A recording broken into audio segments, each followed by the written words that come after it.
একের পর এক ব্যক্তিগত প্রশ্ন করায় বুম মাইক্রোফোন সরিয়ে দিয়ে দ্রুত স্থান ত্যাগ করলেন অভিনেত্রী মারিয়া মিম। এটাই ছিল তার প্রতিবাদের ভাষা। একজন অভিনেত্রীকে ঘিরে সাংবাদিকদের প্রশ্ন, ব্যক্তিগত জীবন নিয়ে অনধিকার চর্চা আর শেষ পর্যন্ত ক্ষোভে বুম ছুড়ে অনুষ্ঠান ত্যাগ। পুরো ঘটনায় এখন শোবিজ অঙ্গনে আলোচনার কেন্দ্র। এটি কি সাংবাদিকতা নাকি শুধু ভাইরাল হওয়ার প্রতিযোগিতা? গত শুক্রবার অনুষ্ঠিত হয় বাইফা অ্যাওয়ার্ড 2026। বরাবরের মতোই আয়োজনটি ছিল তারকাবহুল। দেশের জনপ্রিয় অভিনয় শিল্পী, মডেল ও নির্মাতারা উপস্থিত হয়েছিলেন নিজেদের কাজ ও অর্জনের গল্প ভাগ করতে। তবে আনন্দঘন সেই পরিবেশ অস্বস্তিকর হয়ে ওঠে অভিনেত্রী ও মডেল মারিয়া মিমকে ঘিরে ঘটে যাওয়া এক ঘটনায়। সামাজিক মাধ্যমে ছড়িয়ে পড়া ভিডিওতে দেখা যায় অনুষ্ঠানস্থলে সাংবাদিক ও কন্টেন্ট ক্রিয়েটরদের বিভিন্ন প্রশ্নের উত্তর দিচ্ছিলেন মারিয়া মিম। প্রথম দিকে তিনি স্বাভাবিকভাবেই কথা বলছিলেন, কিন্তু এক পর্যায়ে তার ব্যক্তিগত জীবন, বিশেষ করে প্রাক্তন স্বামী অভিনেতা সিদ্দিকুর রহমানকে ঘিরে প্রশ্ন করা হলে দৃশ্যত বিরক্ত হয়ে পড়েন তিনি।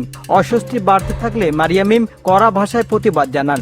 এরপর সামনে থাকা বুম মাইক্রোফোন সরিয়ে দিয়ে দ্রুত স্থান ত্যাগ করেন। ঘটনার ভিডিও ছড়িয়ে পড়তেই সামাজিক মাধ্যমে শুরু হয় তীব্র আলোচনা। কেউ কেউ মারিয়া মিমের আচরণকে অতিরিক্ত রাগ বলে সমালোচনা করছেন। তবে সচেতন মহলের বড় একটি অংশ প্রশ্ন তুলেছেন, কেন একজন তারকাকে বারবার তার ব্যক্তিগত সম্পর্ক নিয়ে বিব্রতকর প্রশ্ন করা হবে? সমালোচকদের মধ্যে বিনোদন সাংবাদিকতার নামে এখন অনেক ক্ষেত্রেই ব্যক্তিগত জীবন, অনধিকার চর্চা করা হচ্ছে। অনেক আয়োজকই ইভেন্টকে ভাইরাল করতে এবং অনলাইন প্রচারণা বাড়াতে যাচাই বাছাই ছাড়াই বিপুল সংখ্যক কন্টেন্ট ক্রিয়েটরদের আমন্ত্রণ জানাচ্ছেন। ফলে পরিস্থিতি এমন জায়গায় পৌঁছেছে যেখানে পেশাদার সাংবাদিকতার নীতিমালা অনেক সময় উপেক্ষিত হচ্ছে। ভিউ বাড়ানো এবং দ্রুত ভাইরাল হওয়ার জন্যই এমন উদ্ভট কাণ্ড করে থাকেন কন্টেন্ট ক্রিয়েটর এবং অপেশাদার সাংবাদিকগণ। মারিয়া মিমের ঘটনাটি তাই শুধু একজন অভিনেত্রীর মেজাজ হারানোর ঘটনা নয়, এটি আমাদের মিডিয়া সংস্কৃতির বর্তমান অবস্থারও একটি প্রতিচ্ছবি।